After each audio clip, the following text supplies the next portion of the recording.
My name is Anthony Shembri and I'm the General Manager here at our hospital.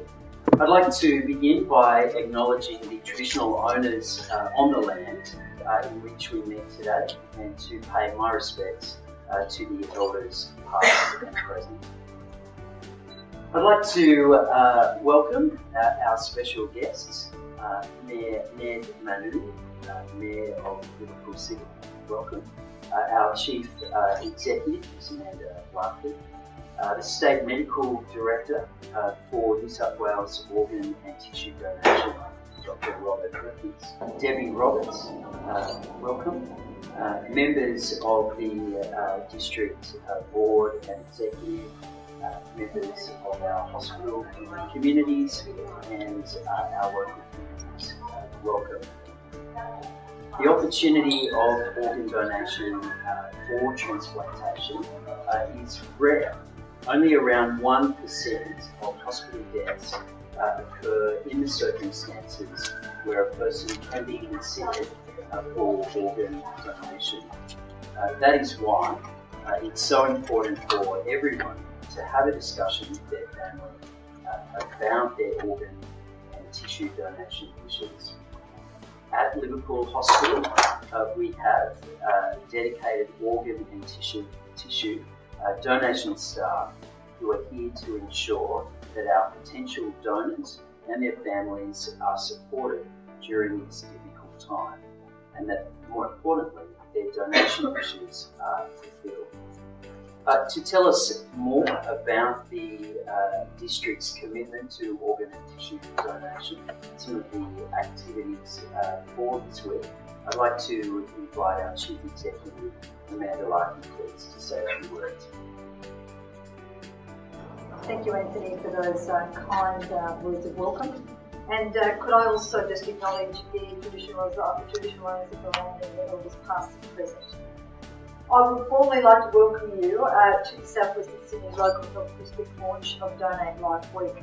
I won't go through our special guests, as Anthony has just covered that, if that's okay, but I would like to specifically acknowledge Deb Roberts for being with us today. But also, I know that there are some people in our audience today who either have donated potentially or have been recipients, and I've spoken to one just this morning about their experience with us, and I'd like to acknowledge those people in the audience today. Donate Life Week is a very important piece of work that the Local District is involved with. It's a very important part of our work with families and individuals who make a choice at sometimes very difficult times in their lives to decide whether they will donate their organs to give to others. And the work that we do in the Local Health District with families and the individuals, as I said to you, is extremely important. During Donate Life Week this week, we want to really encourage people to have meaningful discussions about organ and tissue donation. And I think it's the one thing at a district level, we've got a district-wide committee to specifically coordinate activities, which I chair, and I chair it because of its importance, is that these are difficult, very difficult discussions and can be very difficult issues that we need to address with families and individuals. But can I just say to you, it's such an important part of the work that we do. There's such important conversations that we need to have to work through with people whether this is something that they would really like to do. And remember, what they do in the discussions and the decisions that they make is bring life for other people, which is so fantastic. All of our staff here today, and I think they're very distinguished by our either pink scarves or pink ties in some way, are committed to helping everyone who wants to donate life. We are here to facilitate donation from anyone and any of the cultures across our community. South Western Sydney has one of the largest diverse cultural communities, and one of our priorities this year is to work with the different cultures about the whole issue of donation, of organ donation. We know that there are different thinkings and different cultural understandings around it, so we want to work with the communities and work with each of our cultural groups around this very important issue. We know also that organ donation touches many people across the community, as I said, whether it be those families and individuals who choose to give organs or those people who choose to receive. And it is those people that we really want to bring in and become close to the health service in terms of the work that we want to do with the community over the next number of years. Anthony's spoken about the donation rates. We need to know, and I think there's been quite a lot of material in the local and in the national media about donation rates. Australia has very low donation rates in comparison to the rest of to other states in Australia, but also internationally. There's lots of different reasons, and I know, Robert, I'm sure you will cover that in your address. But it's an important one for us to explore and for us to understand, and we want to work with communities, obviously, to increase those rates. We have at the moment a local health district committee with both clinicians and community people who are involved in promoting our Donate Life Week. And we've got some important activities across the week that we want to just talk to you about. We've got our information stands that you see, and we've done those with the staff, but also the Lions Club, which I want to specifically recognise in terms of their support to us this week, and you'll see their stand outside. And yes, the sausage sizzle, the Lion sausage sizzle is a really important part of our week this week, and I want to thank Lions for their work. We're working with Gloria Jean's Coffee in Campbelltown and talking to customers down there around the organ donation. Obviously, we're promoting the Australian Organ Donation Registry. We're working in partnership with Medicare this week and being present in some of their offices and promoting with their customers. We're working with the Hub Community Health Centre. And what we also plan to launch today, and we're going to organise those across the local health district, is that we want to organise community forums. So we want to encourage people to come in, to talk about these issues, and to encourage people to consider donations across the community. And we thought the community forums was a way that gave an informal approach. People could come, find out about it, gain some education and knowledge about it, but also talk about the issues. So our real partnership with our community participants, who I know are here with us today, and our community networks across the LHD will be very important. Just before I close, I just want to acknowledge the work, as I said earlier on, that our staff do. This is a very difficult area of work, as I said, with families and those people who choose to donate. I think we have a group of dedicated medical, nursing, allied health and support staff who very much work with families and individuals over this time, and I just want to encourage and congratulate the work that they've done in preparation for this week, but also the work that they do on an ongoing basis. I was there, I just need to share with you, I was there one day when we were heading towards organising one of our meetings, and the comment was, yes, they can be at the meetings, the staff can be there, but not if they get a call about the donation. And that's the reality, that's the priority of this work, and where we need to be. That's 24 hours, 7 days a week, that this can occur. So the work that they do needs to be very carefully managed by. First of all, I'd actually really like to thank the LHD, Amanda has given this for supporting organ donation and the event today and the many activities I've just heard about across the local health district. And I think each year it gets a bigger groundswell, and I think that's so important. And what I'd like to do now is actually share the personal story of organ donation in my family. Rebecca lived a very full life, even though she passed away 11 years ago.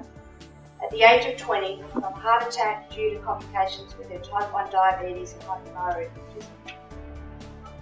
The day I'd always feared had finally come. Rebecca had diabetes from the age of 7 and was continually in and out of hospital every year.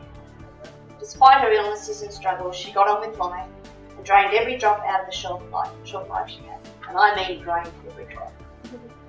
Rebecca enjoyed socialising and having fun, while also getting into a spot of trouble here and there. In other words, she was a typical teenager who introduced me to grey hair and hair dye at a young age. As some of you in this room have experienced, and I look over there and I see Kathy looked after her many times, and now I sit here again and my sister here who had to listen to me whinge. So I particularly acknowledge you guys. She'd just become engaged to the man of her dreams and enrolled in TAFE, and was excited that her future seemed brighter than ever before.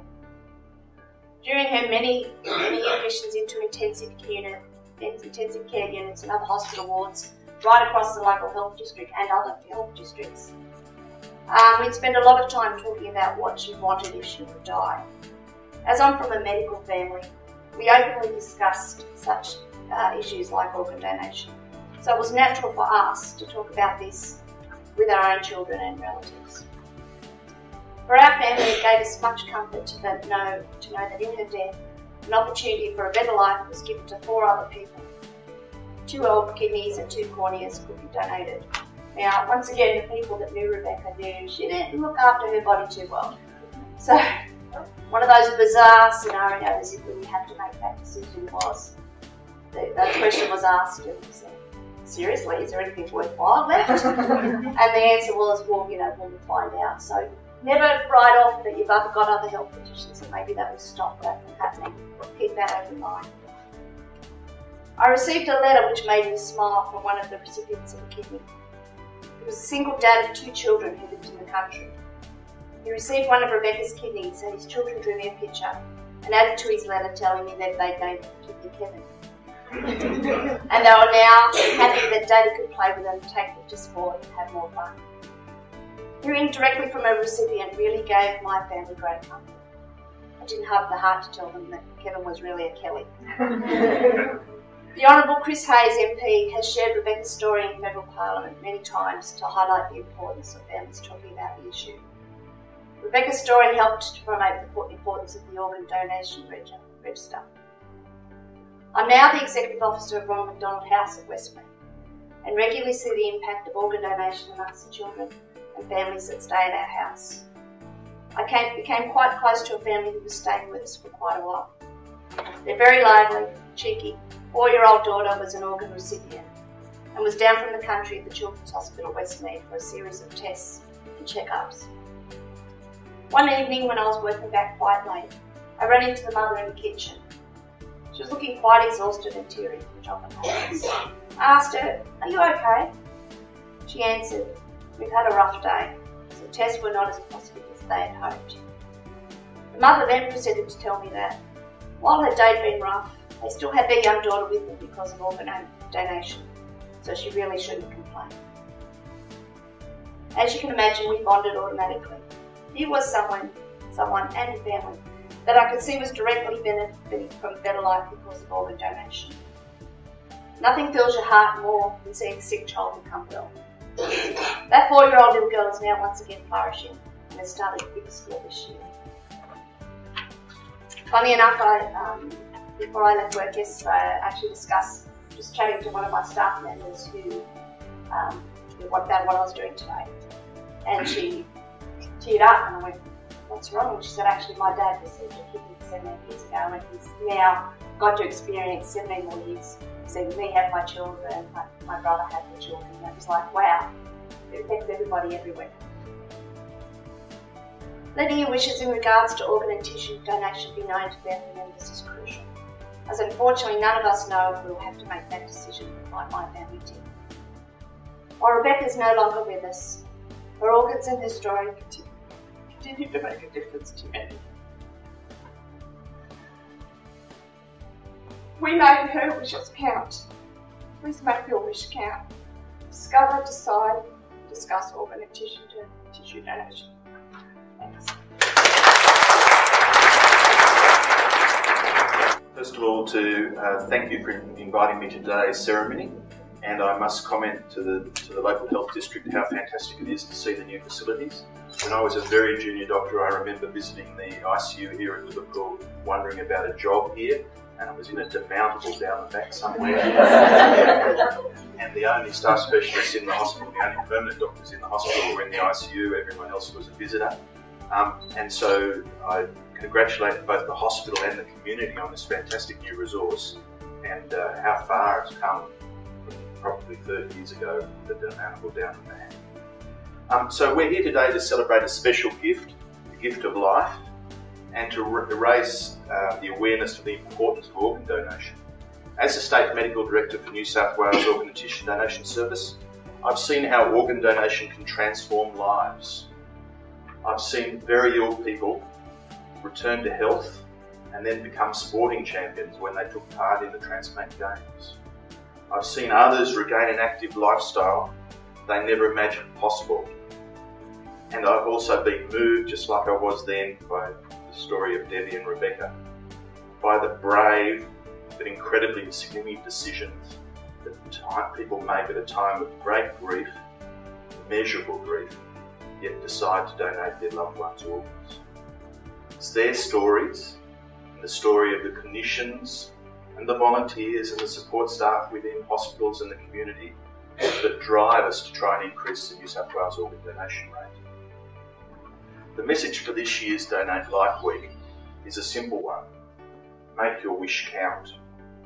We want every Australian family to discuss organ donation, to ask and know each other's wishes, because if the situation arises, the family will always be asked to give consent to organ donation.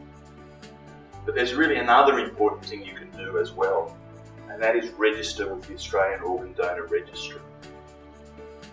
Following changes at the end of last year to the legislation in New South Wales, the Minister for Health, Gillian Skinner, has disbanded the old driver's licence registry system. The driver's licence in New South Wales was fantastic, in that it had 2.4 million people who said yes to donation, but had the downside that another 1.2 million people said no. And so that registry has now been disbanded, and I encourage you all to register your wishes with the Australian Organ Donor Registry, either via the net or in a Medicare office. I had the privilege last week of visiting Kirribilli House. I hadn't been there since the last century when I was a kid, high school I think. And at Kirribilli House, AOTA, the National Organ Donation Authority, was launching a campaign for culturally and linguistically diverse communities called Donate Life, the Greatest Gift. While standing there amongst some of the country's most influential religious leaders, I realised that people from all walks of life, from all backgrounds, regardless of their race or origin or religion or language, benefit from organ donation, and people from all those groups and backgrounds should also participate in organ donation. Over the coming year, New South Wales will work with culturally and linguistically diverse communities to help them understand organ donation and encourage their communities to support the common goal to save lives.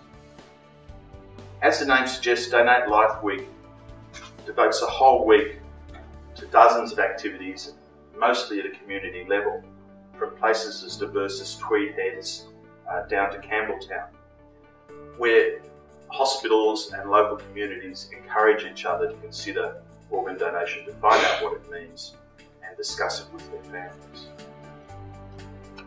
Last year in New South Wales, there were 88 families who made the difficult decision to donate their loved ones' organs.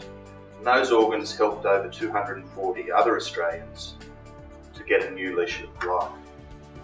In 2013, we're aiming to increase this 88 to over 108 with 300 recipients to try by engaging the community, by engaging local health districts such as Amanda has managed to do here in southwest Sydney, to identify every potential donor, to have an appropriate support system and appropriate conversations with potential donors so that those families can make enduring decisions about whether donation was for their loved ones. One of my other tasks is tissue donation, and mostly organ donation gets the limelight in these occasions. But 2012 was an extraordinary year for tissue donation, with 483 people donating their corneas, saving the lives of over 700, the eyesight of over 740 people who received corneal grafts. That was an extraordinary undertaking, and in fact now the waiting list for corneal surgery has dramatically dropped through the generosity of people donating their corneas after death. Here in southwest Sydney, we have a really dedicated team, starting with the CEO, down through the ICU where Anders represents organ donation within the ICU, and Jody does a fantastic job supporting the ICU nurses and in the community arranging events such as the one today. Unfortunately, Jody's going to move back to Campbelltown ED, and I'd like to acknowledge her fantastic work over the last few years and just say that we're going to really miss you. Once again, I'd like to thank South West Sydney Local Health District, everyone who works here and all the community. I'd like to congratulate you on your efforts, and I must say that I believe you're on an extraordinary journey with your community to increase the understanding and the rates of both organ and tissue donation within your communities and the ability to save other Australians. So thank you very much. Good morning, everybody. To Mr. Amanda Larkin, to Anthony Shenbury, Robert Herkies, and Debbie Roberts, and other distinguished guests, ladies and gentlemen. I'd like to acknowledge the traditional honours of the land on whom we meet here today and pay my respects to elders both past and present. Firstly, Anthony, thank you very much for this wonderful opportunity and the honour to be the ambassador for Donate for Life Week. If I could convince one person to donate their tissue, their organs, it would be worthwhile and definitely worth it. Obviously, the role of the ambassador is to raise your awareness of this. I was just in Sydney City Council this morning, and I noticed how wonderful it is that in their city they have banners everywhere with the Donate for Life Week. I thought that was a great thing, and maybe something that here in Liverpool Council we can inspire. Liverpool is very lucky to have such a wonderful facility here, the largest hospital in Australia, the second oldest hospital in Australia, celebrating its 200th birthday, and the wonderful research and all the things that are happening here. I'm sure we're going to be out there in the world saying people are going to be listening to what's happening here in Liverpool and the work and effort that everyone here does this in this room. So we're very honoured by that, and hopefully we'll build a good little biomedical industry from there. Organ tissue and organ donation is a significantly and often sensitive issue, which I believe needs to be discussed, understood and confirmed within our family units and our local and wider communities. I've advised that although 71% of people believe their family knows their donation wishes, only 56% of Australians can positively confirm the donation wishes of their loved ones. I'm also aware that less than 60% of families give consent for organ and tissue donation to proceed. Thus, it is evident that community awareness is vital.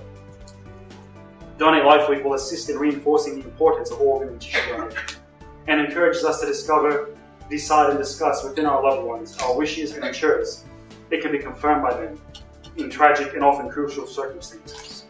Sharing my personal experience, I remember when we were faced with this question, and it was down at the RTA, we were doing our license. And I remember ticking no to that box. And I look back now and I think, well, how stupid was I? And you hear, and I look like, what was the information that I had that made me make that decision? Number one that stood out was, if you're sick and you go to hospital and something's wrong, they won't keep you alive because they want to use your organs for everyone else. I believe that, and I tell you what, unfortunately, a lot of other people do. I have now since changed my opinion quite significantly. Those who are familiar with the book, The 7 Habits of Highly Effective People, in one part of the book it discusses, picture your funeral, imagine your death, think about the eulogy and what people are going to be saying. Now, could you imagine that after having lived a wonderful and a great life, that one's last act is saving up to 10 people's lives? That last thing, the cherry on top, the last hurrah, to think that here's a person who's lived a wonderful life and has been able to, by doing basically nothing, by ticking a box, by having a conversation, could help so many people. I know we all, growing up as young kids, the people talk about becoming a superhero. Well, I tell you what a wonderful way. What does a superhero do? They save lives. So what a wonderful opportunity to be able to be an organ donor and to save people's lives. Personally, if I can share with you my experience with organ donation, my son Solomon was born 17 months ago here in Liverpool Hospital, and he spent a month up in the NICU. He was born premature. At 20 weeks, there was a complication. My wife noticed that there wasn't much amniotic fluid, so we went down to the scan. They sent us over here, and we continued from that journey, from that point. It turned out when Solomon was born that he was born with end-stage renal failure. At the moment, so unfortunately, simple basic things of life we all take for granted. He's unable to do. 2 weeks ago, he started dialysis at Children's Hospital Westmead, and he's waiting on organ donation. Now, lucky for him, he has a donor. I'll be donating my kidney, and if I've already done the test. However, my wife could also donate as well because she matches. Now, the challenge that we have though is he has to be 10 kilos before he can actually make the donation. And at the moment, he sits at 7.9 kilos. The challenge with kidney failure is his urea is very high, so he doesn't like to eat food. He doesn't want to eat, and so it's very hard to get him to put on weight. So it's 100 grams if we're lucky in a month. So thankfully, he has the opportunity to have a donor. I'm lucky because I have a very, very busy lifestyle, and in that busy lifestyle, I don't actually have much time to dwell upon things. And I tell you, when you dwell upon the circumstances that one is in, it's not a very positive thing. And I can only empathize. I only say that just to empathize with what happens with other families who are in a similar situation, but they're very unfortunate that they don't have a donor. Imagine having that uncertainty of waiting. Well, yes, we want to get to a certain weight, but then on top of that, we have to wait for a donor. So I can only words can't describe how I can imagine how those people feel. I'm going to try to say I empathize with them because it's a very challenging issue. But hopefully for us, we do have light, and there is hope on that. So I'd like to just share that up. I was told to make it a bit personal, and I want to thank Anthony. When Anthony showed me around the hospital when I was elected mayor, we had a discussion about this as it's forefront on our minds, and not long soon after he offered me this opportunity because I want to be involved and I want to spread the message. And thankfully, in my role, I get to speak to a lot of people. That's pretty much what I do all day. So. And I put on my salesman hat. I've always been a salesman. And hey, you think about it. You die, you get to save people's lives. It doesn't cost you anything. You don't have to do anything. It's simple. It's easy. So it's an easy product to sell.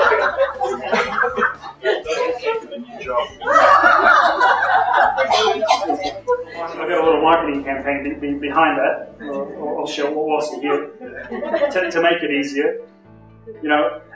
I tell you, we're all very emotional. Just going to get this picture to grow with you for a moment. People just don't know. I just think how ignorant I was to not know that information, and to actually have said no, and how wonderful of a country that we live in, how wonderful is our health system, that we can actually do this, that it is an option. I was just in Zambia last month, and you'll see that I think they have a few dialysis machines in the whole country. But if you can all see, that's who we're saving. So that's you put this on your billboard. These little kids you see every day in Westmead and out there.